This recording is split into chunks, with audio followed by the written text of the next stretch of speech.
National education policy 2020 એક એવો topic છે ને કે ટેટ 1-2 ની પરીક્ષા હોય કે ટાટ SHS ની પરીક્ષા હોય, એની અંદર 2 થી લઈને 3-4 સુધીના ક્વેશ્ચન છે એ દર વર્ષે પૂછાય છે. હવે એના કેટલાક મહત્વના ફેક્ટ છે હું તમને એક જ રીલમાં યાદ રખાવી દઉં કે સૌથી પહેલા તો NEP ના અધ્યક્ષ કોણ હતા એવું પૂછાય. તો પહેલા અધ્યક્ષ હતા S સુબ્રમણ્યમ હતા, ત્યારબાદ K કસ્તુરીરંગન હતા.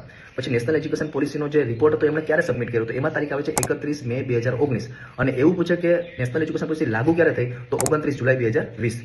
નેશનલ એજ્યુકેશન પોલિસીમાં GDPના કેટલા ટકા ખર્ચની જોગવાઈ કરી છે, તો 6%.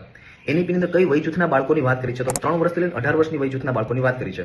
અને એક મહત્વનો ફેક્ટ પૂછે છે NEP ના પ્રિન્સિપલ કેટલા છે, તો 5 છે અને 5 ના નામ પણ સરળતાથી યાદ રહી જાય છે: એક્સેસિબિલિટી, અકાઉન્ટેબિલિટી, એફોર્ડેબિલિટી, ક્વોલિટી અને ઇક્વિટી. આ NEP ના 5 પ્રિન્સિપલ છે. અને એક NEP નો જે કોષ્ટક છે એ ખાસ તમારે યાદ રાખવાનો છે કે એના જે 4 સ્ટેજ છે ને 5+3+3+4, એની અંદર પહેલું સ્ટેજ છે ફાઉન્ડેશનલ સ્ટેજ છે, પછી પ્રિપેટરી છે, પછી મિડલ છે અને પછી સેકન્ડરી છે. આ 4 સ્ટેજમાં કઈ વય જૂથના બાળકો આવે છે, તો પહેલા સ્ટેજમાં 3 થી 8 વર્ષ, બીજામાં 8 થી 11, ત્રીજામાં 11 થી 14 અને ચોથામાં 14 થી 18. અને પછી પૂછે છે એની અંદર કયા ધોરણોનો સમાવેશ થાય છે. પહેલું જે સ્ટેજ છે એમાં જુનિયર KG, સિનિયર KG, બાલવાટિકા પહેલું અને બીજું, એટલે કે પહેલું 5 વર્ષ છે ત્યાં ધોરણ 2 સુધીનો સમાવેશ થાય છે. એના પછી બીજા સ્ટેજની અંદર ધોરણ 3 થી 5, ત્રીજા સ્ટેજની અંદર ધોરણ 6 થી 8 અને ચોથા સ્ટેજની અંદર 9 થી 12. તો આટલા NEP ની અગત્યની માહિતીને તમારે ખાસ યાદ રાખી લેવાની છે.